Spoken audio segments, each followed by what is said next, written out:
boloda don nataw la o kɛra wasaden kalata ye o kɛra jamana kunti kalata ye o walasa a kana fɔ maa si kɔ bɛɛ sen ka don a la a jala k'a fɔ administration territoriale et la décentralisation a ministre a y'a ko a hamina yɛrɛ de o ye o de la a ye wele bila organisation de la société civile ma fo ka taa se politique tɔn limana olu kana k'u ka ɲɔgɔn ye aya nin baara in a ka kɛ u bɛɛ lajɛlen k'a kɛ ɲɔgɔn fɛ limanaw yani o cɛ min ye jɛgɛrɛjɛkulu dɔ ye ale kɔni fɛla de ye ko jamanakuntigi min bɛ sisan ni a bɛ furancɛla fanga kunna colonel Assimi Goïta ko a k'i kanbɔ o la coalition citoyenne pour la candidature du colonel Assimi Goïta u k'a ma ko CCPC CAG limanaw ale ye kunnafonidilaw de wele kunnafoni kɛnɛ kungurunin a kɛra juma tɛmɛnen de juillet kalo tile 28 palais de la culture Amadou Hampâté-Bâ la limanaw ɲɔgɔn ye a kun ye mun ye o de ye ko kunnafonidilaw ka ladɔnniya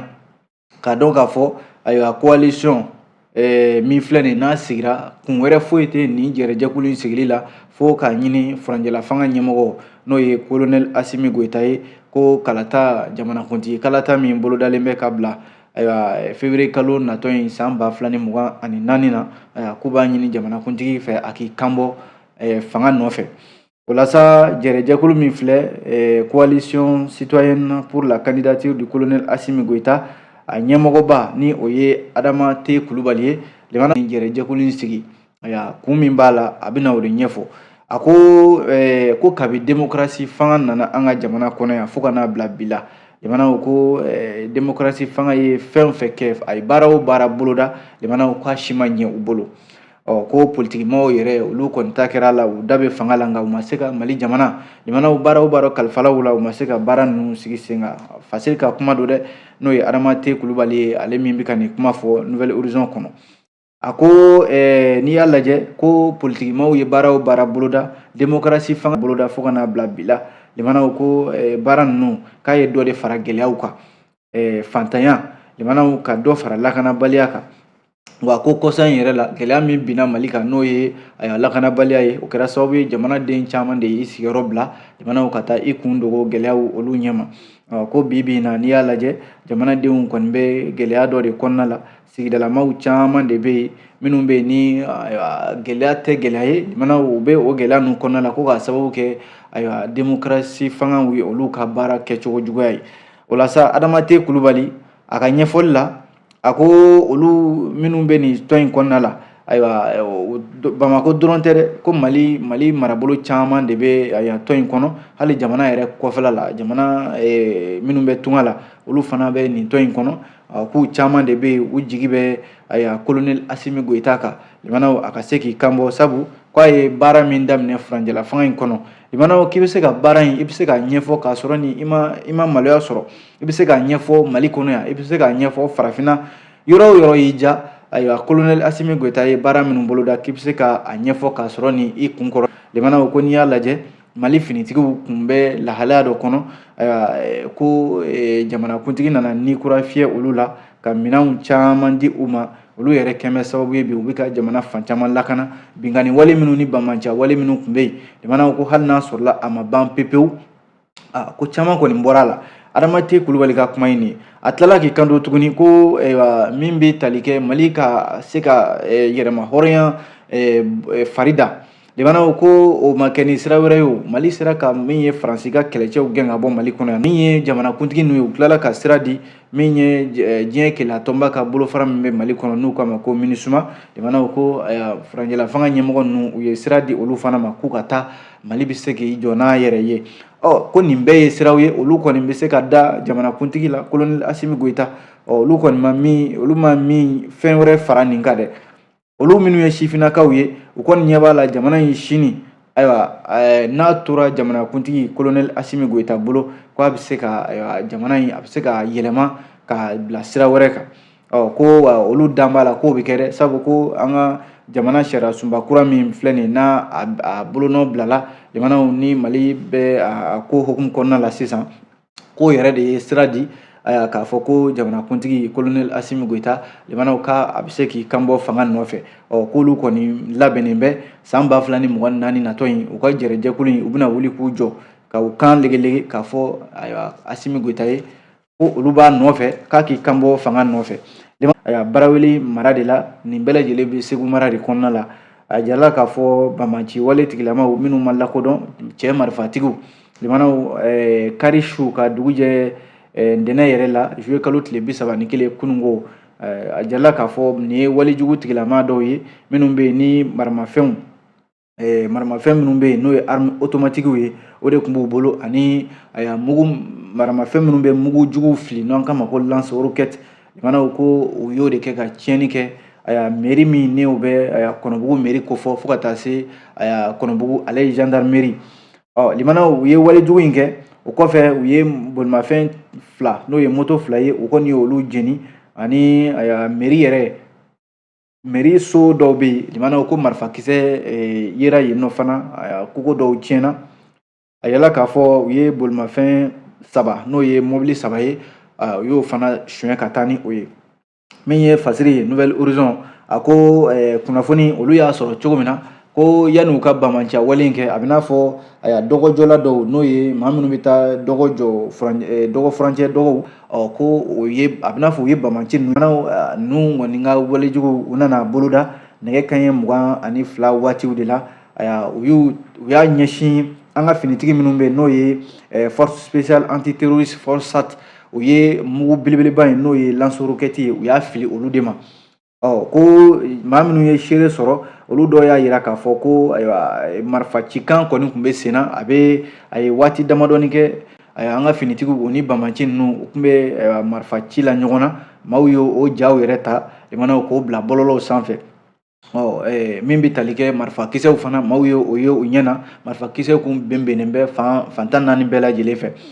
yala k'a fɔ FORSAT maaw olu kɔni sera ka dadigi kɛ u la nka u ye Banbanci ninnu sera ka tiɲɛni min kɛ u ye maaw ka bolimafɛnw moto 2 ani bolimafɛn 1 k'olu jeni ani ka mobili 3 limanaw k'o ta ka taa ni o ye nka limanaw hali n'a sɔrɔla Banbanci wale tigilama kɔni mi kanbɔ ni nin ko in ye nka a jirala k'a fɔ minnu sennɔ ka ca Mali kɔnɔ yan n'o ye Banbanciw ye groupe de soutien à l'islam et aux musulmans walima u k'a ma ko JINIM olu kɔni bɛ yala olu sennɔ de ka ca Mali kɔnɔna la yan kosɛbɛ ani Katiba de Masina u min yɛrɛ dulonnen bɛ GSIM la limanaw a jirala k'a fɔ olu de bɛ tiɲɛni na Mali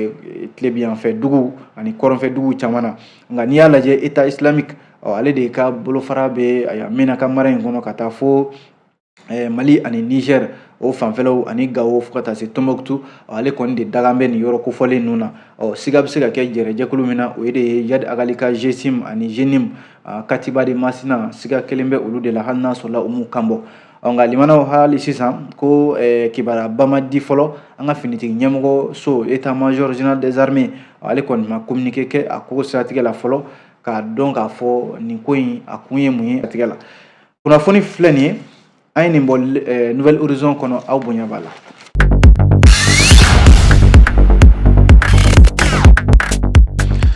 N'an bɔra yen nɔ limanaw fasiridi sɛbɛn min ni an ko a ma ko les échos welewele ale y'a jira k'a fɔ bi ko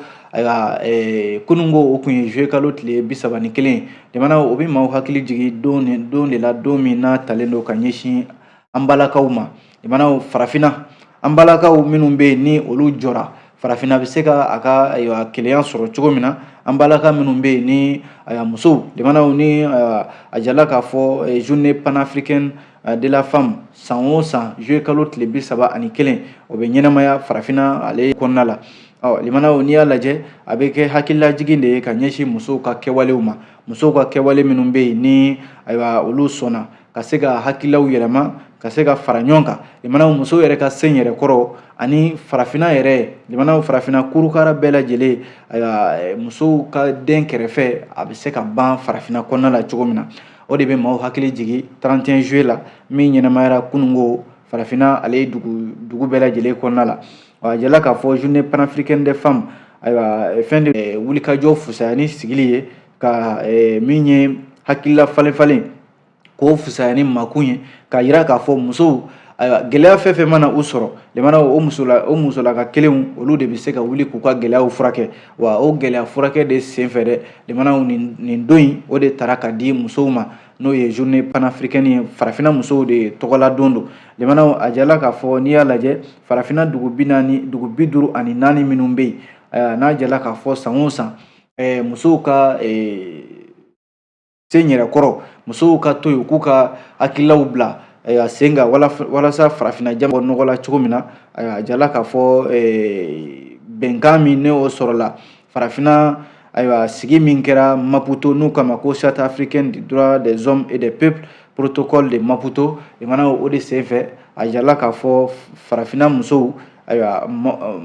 maaw don minnu bɛ yen ni u ka kumakanw fana kan ka mɛn wa jɔyɔrɔba minnu bɛ yen n'o bɛ farafina kun kan a kan ka di musow ma walasa ɲɛtaga o bɛ se ka sabati cogo min na sabu n'i y'a lajɛ limanaw i tɛ se k'i da maga ɲɛtaga la i tɛ se k'i da maga maninfiya yɛrɛ taabolo sira foyi la n'i ma musow sen don a la musolakaw u ye nin kɛlɛ min kɛ limanaw ka se ka journée panafricaine des femmes hakili jigin yɛrɛ bɛ kɛ an yɛrɛ ka musoba dɔ la limanaw min n'ale tɛ diɲɛ in kɔnɔna la bilen min kɛra Tanzanie Dar es Salaam Nations Unies ka sɔrɔ ka congrès kɛ san 1974 31 juillet k'a fɔ ko ayiwa musow farafina musow de ko don limanaw ko nin don in a bɛ ta ka di aw ma n'o ye san o san juillet kalo tile 31 ye a ka se ka kanabɔ aw jɔyɔrɔ ye min ye a ka hakɛ ye min ye a ka se ka o ɲini farafina ale kɔnɔna la limanaw nin de ye ECHO ka kunnafoni ye ale ye ECHO kelen ka kunnafoni wɛrɛw la limanaw min ye Niger jamana kɔnɔna la kuma cayalen bɛ bi olu ka fanga dafiri ko in na dɛ nka ɲininkali de kɛlen bɛ ECHO fɛ bi n'a sɔrɔla maa min ye fanga dafiri ni bibi na fanga b'ale bolo Abdrahamane Tchani ɲininkali kɛlen bɛ n'a sɔrɔla a na se k'i jɔ i kolo la fanga in ka se ka to a bolo sabu limanaw CEDEAO ni UEMOA n'o ye farafina tilebiyanfan jɛrɛjɛkulu ninnu ye olu kɔni wulilen bɛ ka ɲɛngɛnni bere caman de ta ka ɲɛsin ni cɛba in ma n'o ye Abdrahamane Tchani ye ale min ye fanga daraki ka bɔ Niger a jamanakuntigi Mohamed Bazoum ale bolo limanaw waliya min kɛra nin ye fanga dafiri n'a kɛra dɔgɔkun tɛmɛnen yɛrɛ la a kɛra i n'a fɔ kaba kulukulu ni kaba kulu la dɛ limanaw bɛɛ b'i kun ja ka sanfɛla lajɛ walima bɛɛ b'i bolo bila i kunkolo la a kɛra i n'a fɔ Mohamed Bazoum ka fanga minɛ in k'a kɛra i n'a fɔ o cogoya de la sabu maa kuma seginni nin ye o de la ayiwa n'i y'a lajɛ waliya in kɛlen ayiwa diɲɛ bɛɛ lajɛlen kɔni ye a kɔn kosɛbɛ zinu a n'a ɲɔgɔnna caman ko Mohamed Bazoum ka fanga tɛ se ka minɛ nin cogoya la ko u bɛ ɲangiw ta ka ɲɛsin Niger jamana ma o de la n'i y'a lajɛ Faransi ka taa se CEDEAO ma ayiwa ninnu bɛɛ lajɛlen ko u na ayiwa Niger jamana u n'a ɲangi limanaw k'a fɔ ko u tɛna baara kɛ ni Niger yɛrɛ ye bilen min ye Faransi jamana yɛrɛ ko ale ka dɛmɛ bɛ n'o ye aide publique au développement min bɛ ta ka ɲɛsin Niger jamana ma ko u y'a tigɛ Niger tɛna baara kɛ bilen o sira ninnu kan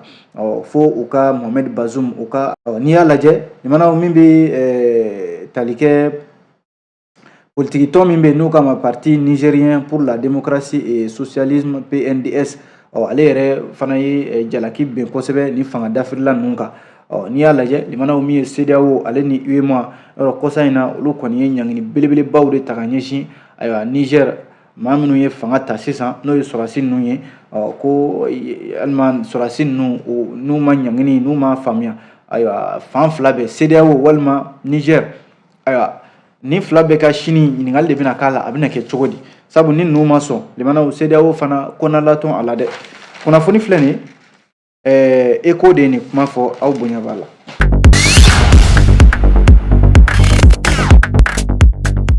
limanaw an bɔra ka Niger kuma min fɔ sisan min ye le soir de Bamako ye ale bɛ kuma in a b'a dafa a ko ɲangini belebeleba minnu taara ka da Niger ayiwa fanga dafirilaw kan soir de Bamako ko u ka premier ministre n'o y'u ka ministre ɲɛmaa ye ayiwa ale kumana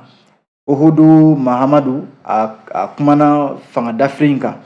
a ko n'i y'a lajɛ limanaw Niger a bɛ ayiwa coup d'état min kɛra nin ye Conseil national pour la sauvegarde de la patrie CNSP araba tɛmɛnen juillet kalo tile 26 min ye Niger premier ministre ye a kumana dɛ a ko ɲangini minnu taara ka bɔ CEDEAO ani Union économique et monétaire ouest africaine UEMOA ale fan fɛ ka ɲɛsin ni ale ka jamana ma gouvernement ɲɛma in n'o ye Uhudu Mahamadu ye a ko min ye Mohamed Bazoum ye a bɛ se ka min fɔ diɲɛma ye Mohamed Bazoum kɔni foyi tɛ a ni kun na sabu maa don maa min ni lafasalikɛla kɔrɔ don n'o ye syndicaliste kɔrɔ ye wa ko kuma k'a fɔ de min bɛ n kun ni kan cɛ n tɛ se k'o fɔ k'o tɛ Mohamed Bazoum ye maa don kuma min mana na a kun n'a kan cɛ a b'o fɔ wa ko a kɔni bɛ se ka min fɔ coup d'état min kɛra nin ye olu kɔni sigilen bɛ u dan b'a la k'a fɔ sini ma sinikɛnɛ ma fɛɛrɛ bɛna sɔrɔ a la min ye Mohamed Bazoum k'a fɔ de ko a ka fanga bila a ka walan sɛmɛ ko i bɛ Mohamed Bazoum ka ɲini a fɛ ko a ka fanga sɛmɛ k'a sɔrɔ dun maa min don fanga b'a bolo cogo min na ko fanga jagoya minɛna la de n'i ko maa ma ko fanga bila o b'a sɔrɔ de kun jɔnjɔnw de bɛ a la politiko kɛlɛw walima jamana kuntigi yɛrɛ a dɛsɛra jamana mara cogoya la ko nin fɛn fɛn filɛ nin si waleyaw ma jateminɛ Niger jamana kɔnɔ k'a bɛ se ka fɔ cogo di ko Mohamed Bazoum ka wala sɛmɛ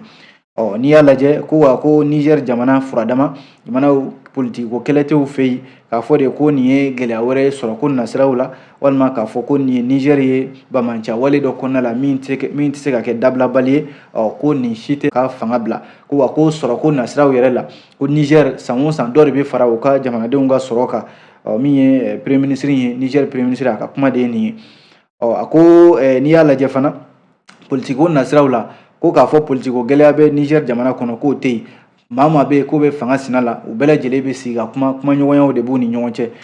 Uhudu Mahamadu a ko CEDEAO ni UEMOA ye ɲangini min ta ka olu sɛgɛrɛ olu kɔni ɲangini u y'a lajɛ nka ko Niger tɛna se ɲangini in kɔrɔ dɛ sabu Niger ye jamana de ye min ni diɲɛma bɛ baara kɛ ɲɔgɔn fɛ u bɛ falen falenni kɛ a kɛra sira o sira ye nka k'a fɔ de ko CEDEAO ni UEMOA ale b'a ka jamana in dɔn a mɛnna a bɛ Niger dɔn sabu a yɛrɛ kɛra minisiri ye sɔrɔ minisiri ani nafoloko minisiri n'a fɔra k'a fɔ ko CEDEAO ni UEMOA ye ɲangini ta ka u sɛgɛrɛ nin cogoya la ko a kɔni bɛna kɛ gɛlɛya de jamanaw gɛlɛya min yɛrɛ ni maa t'a a ba waati dɔn wa a bɛna gɛlɛya gɛrɛntɛ sigi Niger jamana kan maa tɛ gɛlɛya min ban waati dɔn nin ye Niger a premier ministre Uhudu Mahamadu limanaw ale ka kumaw ye limanaw Suwade Bamako kelen ka kuma la ko nin y'an badenkɛ dɔ ye ale kɔni limanaw san 11 a y'o de kɛ kaso la Mauritanie jamana kɔnɔ Nouakchott Yaya Sise ale de ko don limanaw Yaya Sise a ye lettre ci ministre min n'o b'an ka jamana ni jamanaden minnu bɛ tunga la malien établi à l'extérieur a ye lettre ci a ma dɛ limanaw k'a yira k'a fɔ ko san 11 ale bɛ kaso la Mauritanie a t'a dɔn a bɛ kaso fasugu min na sabu ko bin kɛlen don a kan a ma se k'a faamu nkalon dara la nkalon min bɛ yen n'o de ye mɔgɔ faga wale ye limanaw a se ma ye min na ayiwa bin kɛra a ka kuma la Yaya Sise a ko a ka hakɛw olu minɛnen bɛ bi ni Mauritanie jamana ɲɛmɔgɔw fɛ k'a minɛ k'a bila kaso la ko hali n'a sɔrɔla limanaw min ye adamadenya josariya lafasaba i n'a fɔ CNDH misali la o ɲɛmɔgɔ Agibu Buware olu kɔni ye fɛɛrɛ sugu bɛɛ lajɛlen kɛ walasa kiiri bɛ se ka dayɛlɛ cogo min na Yaya Sise ka kiiriw bɛ se ka tigɛ sabu a yɛrɛ maliden don motika de don limanaw ko a ye ɲɛfɔli min kɛ a ko kabi marisi kalo tile 30 san 2012 waatiw fo ka n'a bila an bɛ waati min na ko sisan limanaw ale kun ye a kun bɛ Mauritanie ko cɛkɔrɔba dɔw filɛ n'u k'a ma ko Ahmed Ould Man san 70 limanaw don dɔ ntɛnɛn sɔgɔmada fɛ maaw taara bali ale fure dalen de la limanaw fari fan bɛɛ tigɛlen don ni murudaw ye dɔw yɛrɛ a ka fasiri ka ɲɛfɔli la fan dɔw yɛrɛ tigɛlen bɛ ka t'o fili fan wɛrɛw fɛ walasa kunnafoni sira min bɛ yen n'u k'a ma ko agence Nouakchott d'information ale de ye nin kunnafoni di ko nin cɛkɔrɔba in limanaw Ahmed Ould Man san 70 ayiwa ale su yera nin cogoya la limanaw siga de kɛra Yaya Sise la nka Yaya Sise ko in kuma mɛnna waati min na o y'a sɔrɔ ale bɛ Bamako yan n'i y'a lajɛ juillet kalo tile 25 su san 2010 waati ale ye avion ta ka na jigin Dakar ka na Bamako yan o kɛra nɛgɛ kanɲɛ fu falaki nka o kɔfɛ limanaw u ye mandat d'arrêt de da ale k'a minɛ limanaw ka taa n'a ye Mauritanie ka taa bila kaso la a filɛ nin o kaso de kɔnɔna la nka ale kɔni t'a dɔn ale y'i yɛrɛ sɔrɔ nin kɔnɔna la cogo min na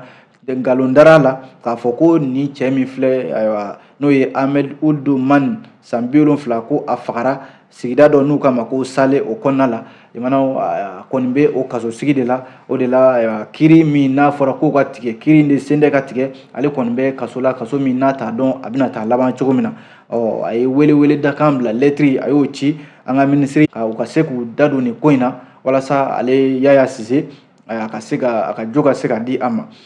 limanaw CNDH ɲɛma n'o ye Agibu Buware ye ale yɛrɛ kɔni ye ko in sɛbɛntiya k'a fɔ ko Yaya Sise ko jo b'a bolo u bɛn'a ka di san 2012 fo ka n'a bila bi la maa si tɛ se k'a fɔ ko nin ye sariya ye walima sira filɛ nin ye walima jalakili filɛ nin ye sariya bɛ se ka min fɔ k'a fɔ Yaya Sise ko a jalaki ye nin waleya ninnu ye limanaw min bɛ sen na sisan o de ye ko kiiri ka tigɛ joona Yaya Sise a ka jo o ka se ka di. An bɛ fasiri lakalili kuncɛ ni fasiri sɛbɛn min n'an k'a ma ko lesɔr limanaw lesɔr y'a jira k'a fɔ ko dunkafa min ni o hami bɛ Mali ɲɛmɔgɔw la bi ko dunkafa in Mali gouvernement ko a bɛ fɛ k'i sinsin an ka sɛnɛfɛn dɔ kan yan u k'a ma ko kaba limanaw kaba bɛ se ka bamayɛlɛma ka kɛ farini ye minisiri min bɛ an ka jagoko ni usine kow kunna Musa Alassane Jalo ale nin fɛɛrɛ bɛ ka tigɛ ale de fɛ a ye wele bila jagokɛlaw usine tigiw ma minnu bɛ bamayɛlɛmali kɛ u ka se ka kuma kaba min bɛ sɛnɛ an fɛ yan nɔ limanaw kaba in ka se ka bamayɛlɛma k'a kɛ farini ye a ka se ka jamanadenw labɔ ko san o san kaba min bɛ sɛnɛ an fɛ yan ko tɔni 10 ɲɔgɔnna o bɛ se ka bamayɛlɛma k'a kɛ farini ye limanaw min bɛ se ka jamanadenw olu mago ɲɛ o de la a ye wele bila usine batigiw ma minnu bɛ bamayɛlɛmali kɛ Musa Alassane Jalo ale min bɛ usine ko ni jagoko kunna kunungo yɛrɛ limanaw ka se ka u kuma ɲɔgɔnya baara in bɛ se ka kɛ cogo min na minisiri Musa Alassane Jalo ko kuma ɲɔgɔnya in tiɲɛ fɔ ɲɔgɔn ye de don ani ka kow da jira ɲɔgɔn na k'a jira k'a fɔ Mali yɔrɔ a fɔ min ma ko alikama de bɛ bamayɛlɛma ka kɛ farini ye alikama dun sɛnɛni an fɛ yan a ka gɛlɛn wa an b'a bɔ jamana wɛrɛw de la an ka farini caman de bɛ bɔ jamana wɛrɛw la ka na Mali kɔnɔna la yan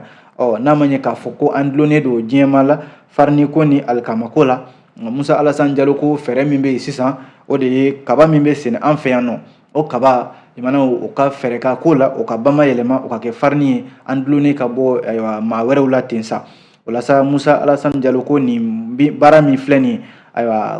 ye gouvernement haminaba de don o de la a ye wele bila jagokɛlaw ani usine tigiw ma wa nin y'a siɲɛ fɔlɔ ye gouvernement yɛrɛ bɛna sigi ka fɔ kɛ don nataw la ani jagokɛlaw walasa ka se ka an bɛ farini min bɔ jamana kɔ kan ka na n'a ye hali n'a ma ban pewu caman bɛ se ka bɔ a la kaba tɔni 10 limanaw san o san ko bɛ se ka bamayɛlɛma wa jamanadenw b'a sɔrɔ ka wasa a la ka se ka balo sɔrɔ ni a ye o de fɛɛrɛw tigɛtɔ filɛ dɛ limanaw e ko an t'a bila yan lesɔrɔ an ye nin sɔrɔ a kɔnɔ Makan Sisoko